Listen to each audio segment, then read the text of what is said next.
विक्रमशिला पुल के ऊपर शांति नजर आ रही है। इसको लेकर आपको अपडेट दे दे। दरअसल 7 जून से जिला प्रशासन की ओर से दावा किया जा रहा है कि इसके ऊपर छोटी गाड़ियों के परिचालन की शुरुआत जो है वो करवाई जा सकती है। मुख्यमंत्री सम्राट चौधरी बीते रविवार को भागलपुर पहुंचे थे।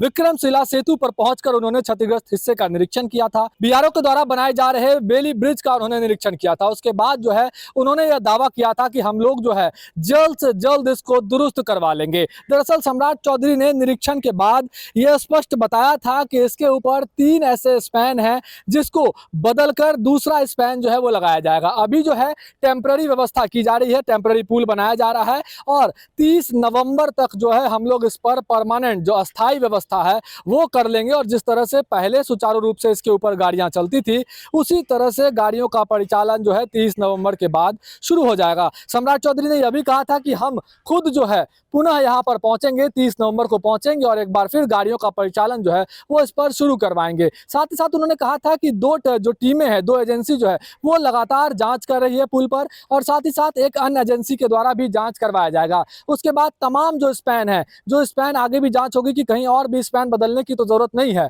उसके बाद ही इस पुल को पूरी तरह से दुरुस्त जो है वो घोषित किया जाएगा। अभी फिलहाल जो है बेली ब्रिज का निर्माण बीआरओ के द्वारा, बॉर्डर रोड्स ऑर्गेनाइजेशन के द्वारा जो है वो करवाया जा रहा है। पहले 3 निर्माण हो रहा था, 3 ब्रिज का निर्माण, अब एक और ब्रिज जो है उसमें जोड़ा गया है। 4 ब्रिज के निर्माण के बाद जो है इस पर आवागमन की शुरुआत होगी। अभी आपको पूरी तरह से शांति नजर आ रही है। दरअसल 4 तारीख की रात को जो है 4 मई की रात को जो है यहाँ पर एक स्पैन जो है विक्रमशिला सेतु का वो टूटकर गंगा नदी में समाया था। उसके बाद से आवागमन जो है, सड़क संपर्क जो है वो पूरी तरह से पूर्वांचल का सीमांचल के जिलों से टूट गया था।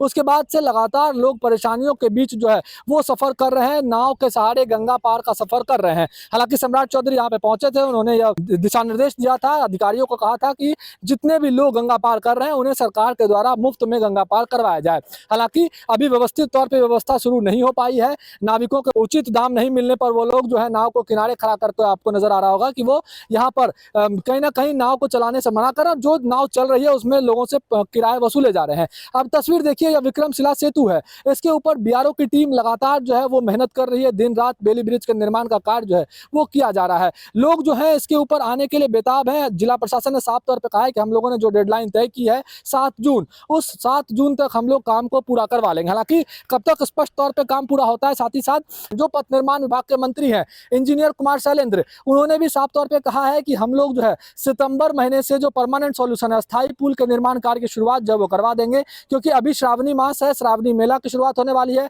उससे पहले हम लोग अस्थायी जो यहाँ पे निर्माण चल रहा है बेली ब्रिज का, उस पर छोटी गाड़ियों के परिचालन की शुरुआत करवाएंगे और उसके बाद सितंबर महीने से, बाढ़ के बाद जो है सितंबर महीने से अस्थायी निर्माण जो है पुल का वो करवाया जाएगा। और जो नवंबर महीना है, नवंबर के अंतिम सप्ताह में हम लोग पूरी तरह से पुल को पुराने तरीके से सुचारू रूप से चालू करवा देंगे। तो कहीं ना कहीं लोगों को यह इंतजार है, क्योंकि भारी वाहनों का परिचालन पूरी तरह से ठप है। नाव के सहारे, बड़े जहाज के सहारे परिचालन करवाया जा रहा है। ऐसे में परेशानी लाखों लोगों की बढ़ी हुई है।